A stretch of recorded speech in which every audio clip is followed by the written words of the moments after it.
Vamos nessa então, porque o Supremo Tribunal Federal decidiu por 9 votos a 1 manter a ordem de prisão preventiva para o traficante André do Rep, que está foragido da Justiça desde o último sábado, após um habeas corpus concedido pelo ministro Marco Aurélio Mello. No segundo dia de deliberações, ministros da Corte decidiram pela manutenção da ordem de prisão do traficante, corroborando com a decisão que havia sido dada pelo presidente da Corte, Luiz Fux. Em entrevista ao jornal o Globo, Marco Aurélio Mello disse que não mudou o entendimento da lei que o levou a conceder habeas corpus ao traficante. Abro aspas para o ministro. Continuo convencido de que o Congresso legislou e eu não posso modificar a lei. Mas paciência. No Supremo, no maior colegiado, se pronunciou de forma contrária, de que não há ilegalidade. Eu não posso decidir individualmente e também no órgão fracionário, de forma diferente. Tenho que ressalvar o convencimento. A sessão no STF de ontem foi marcada por tensão entre Fux e Marco Aurélio. Durante o julgamento, ao defender o seu posicionamento, o decano disse não se preocupar com as críticas que recebeu. Ele fez duras críticas à determinação de Fux e chegou a chamá-lo de autoritário. Na entrevista ao Globo, Mello afirmou, abro aspas novamente, hoje ele cassou a minha decisão. Amanhã pode cassar a de um colega. E esse poder eu não concebo. Acho que ficou o alerta. E aí, Thaís Oyama? Então, não foi só tensão, né, que reinou por lá. Foi, na verdade, uma lavação de roupa suja, né, Paulo? E o ministro Marco Aurélio de Mello chamou o presidente da STF, Luiz Fux, de outros nomes também, além de autoritário. Falou em censor, falou em totalitário, xingou a beça. E, por outro lado, ele também foi muito espinafrado lá com todas as vênias pela decisão que ele tomou, né? Tomou uma lavada no placar, ele foi derrotado, só ele mesmo votou em favor do voto dele, da decisão dele. Todos os demais o contrariaram. E o presidente do STF, o Luiz Fux, ele venceu pelo menos no placar, né? Todos os outros votaram com ele pela volta do André do Rep para a cadeia. Infelizmente, isso já é uma coisa que a essa altura não depende deles. Mas, de qualquer maneira, eles votaram pela volta do André do Rep para a cadeia. Mas, em compensação, o ministro Fux ouviu muitas críticas pesadas pelo fato de ter cassado uma liminar, uma decisão de um colega, o Marco Aurélio, né? As piores críticas, como sempre, vieram do ministro Gilmar Mendes, que é o mais ferino dos ministros.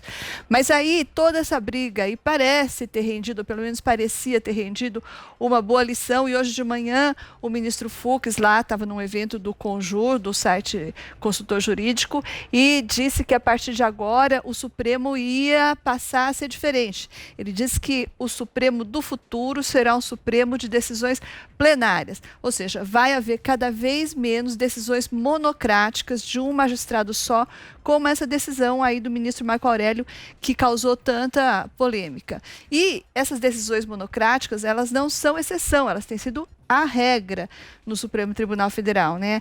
Olha só, uma pesquisa do mesmo consultor jurídico, com dados de 2018, que são os últimos disponíveis, mostrou que dos 26 mil julgamentos de mérito realizados pelo STF no ano anterior, 13 mil, ou seja, mais da metade dos julgamentos foram realizados por um único ministro. Uma decisão monocrática, mais da metade, né? E por que isso é ruim? Bom, primeiro porque o STF é um órgão colegiado por natureza. E daí imagina você, cidadão, que vai precisar bater lá na porta do STF, em vez de ser julgado por 11 ministros, vai ser julgado por um só.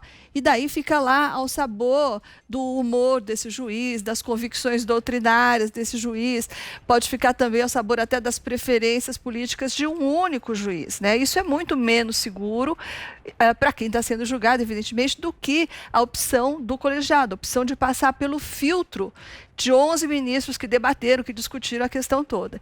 Então, uma decisão monocrática é sempre uma decisão que gera insegurança e muitas vezes também gera até crises institucionais, como eu acho que é o caso dessa última decisão que foi tomada pelo ministro Barroso, pelo afastamento do senador Chico Rodrigues, senador da Cueca. Mas isso aí a gente vai discutir mais tarde, né? Eu acho que esse é um exemplo de decisão monocrática ruim e que gera crise, insegurança e crise institucional. Mas isso a gente fala depois. Você, Constantino? Pois é, Paulo. Na verdade, esse bate-boca entre ministros do Supremo é quase aquela situação onde eu dou razão a todos. E ninguém tem muita razão, né? Eu acho o seguinte, o ministro Marco Aurélio Mello, que foi uma voz dissidente e, na minha opinião, equivocada nesse caso, ele tem um ponto. E, normalmente, quando você desvia muito do bom senso, você pode tangenciá-lo, né? Você consegue encostar em certas verdades e, com isso, contar uma grande mentira. E isso é mais ou menos a história do garantismo à brasileira, né? Então, é verdade, ele não está ali para ser um legislador, ele está ali para fazer cumprir a lei. Se a lei é ruim, muda-se a lei. Na narrativa, perfeito. O problema é que as leis brasileiras, com as suas interpretações elásticas, com as suas brechas infindáveis e labirínticas, permite todo tipo de coisa. E aí, na prática, esse garantismo tem sido o quê? Sinônimo de garantir impunidade de poderosos, né? Que não era, inclusive, o que esse artigo mal escrito visava, em ter que rever a cada 90 dias decisão de juiz. É para quem está lá sem nenhum tipo de julgamento, aguardando e tudo mais, e não para um traficante do porte do André do Rep, do PCC, julgado e condenado em segunda instância a 25 anos de cadeia. Claro que não é para isso, né? Então, vai na letra fria da lei para garantir a impunidade. Tem um texto hoje de um professor na Gazeta do Povo mostrando a origem desse garantismo que veio da Itália, importamos da Itália. E é muito interessante, porque mostra o seguinte, mostra que lá esse garantismo começou para proteger e para blindar comparsas, companheiros de ideologia que cometiam crime em nome da revolução contra a burguesia, o pessoal da Brigada Vermelha, né? Então essa é a origem desse garantismo, garantir de fato a impunidade de criminosos com manto de ideologia, né? Minha coluna, meu texto na Revista Oeste dessa semana fala exatamente sobre esse garantismo à brasileira, que não tem nada a ver com o originalismo constitucionalista americano de um Antonin Scalia e dessa nova juíza que o Trump apontou, a Amy Coney Barrett, e do outro lado, no extremo oposto, o ativismo militante, daqueles que falam de Constituição viva, direito achado na rua, vamos empurrar a história em direção à justiça social e racial. Esse tipo de mensagem a lá Barrosão, né? Então, de um extremo ao outro, onde é que fica o equilíbrio? Onde é que fica o juiz que julga, leva em consideração circunstâncias, efeitos das suas medidas, mas está ali para cumprir a lei e não para criá-las, né? É muito difícil, é mais raro achar isso do que um alfinete num palheiro, né? E essa é a situação que estamos vendo no Brasil hoje. Infelizmente, né, nós não temos aí ministros à altura do cargo. É muito difícil encontrá-los.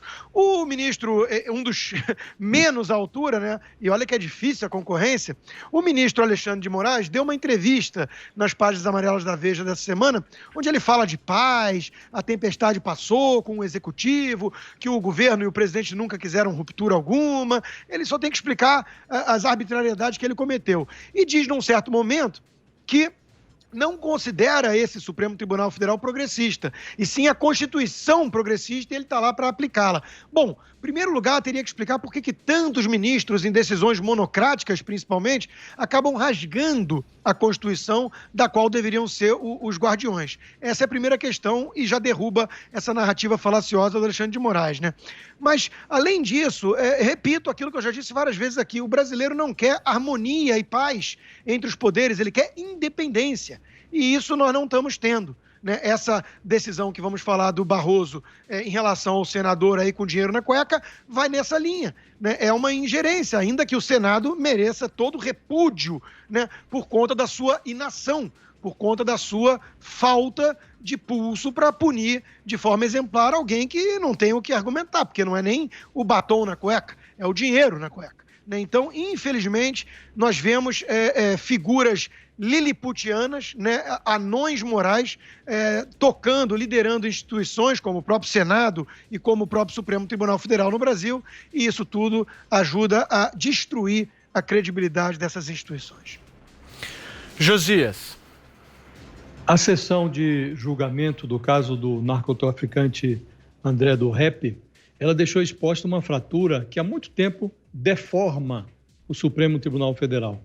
A decisão do Luiz Fux de cassar o despacho do Marco Aurélio, que havia libertado o bandido, ela foi referendada por 9 votos a 1. Mas a elasticidade desse placar favorável ao restabelecimento da ordem de prisão, ela não impediu que vários ministros manifestassem a sua contrariedade com o fato de o presidente da Corte ter cassado a decisão de um dos seus pares, sobre o qual ele não tem ascendência hierárquica. O presidente é um mero coordenador dos trabalhos do Supremo. Tomado como uma instituição, o Supremo emite as suas decisões no plenário, depois que os ministros votam. Mas, de acordo com estatísticas do próprio Supremo, algo como 80% das deliberações do tribunal têm sido tomadas individualmente, como fez o Marco Aurélio no caso desse chefão do PCC. São as chamadas decisões monocráticas. E certas decisões, como a do Marco Aurélio, nem sempre são recebidas pela sociedade como decisões certas. E os ministros ficam incomodados quando posições idiosincráticas de um ou outro colega se confundem com a opinião do próprio Supremo. Se os ministros se incomodam, imagine a sociedade que espera do Supremo segurança jurídica. Nesse ambiente, só 2 coisas podem salvar a harmonia no Supremo: um milagre ou um acordo de procedimentos capaz de fazer com que as decisões individuais sejam submetidas rapidamente ao plenário. Como Deus parece ter terceirizado a justiça brasileira ao tinhoso, e não há perspectiva de um milagre, resta a tentativa da costura de um acordo. Está sendo discutido há pelo menos 4 meses, desde a presidência do Dias Toffoli, a ideia de jogar as decisões individuais dos ministros automaticamente isso no plenário virtual do Supremo. Com essa novidade, os despachos solitários seriam confirmados ou derrubados pelo plenário no intervalo de, no máximo, 1 semana. Essa experiência precisa ser testada. E se a reação à abertura da cela do chefão do PCC serviu para alguma coisa, foi para demonstrar que a opinião pública brasileira já não convive pacificamente com um Supremo no qual um único ministro pode dificultar ou arruinar o trabalho de juízes, procuradores, da polícia, isso no combate ao crime organizado ou no enfrentamento da corrupção. Se é para errar, que o Supremo erre coletivamente, porque aí quando apanharem, eles saberão que estão apanhando coletivamente.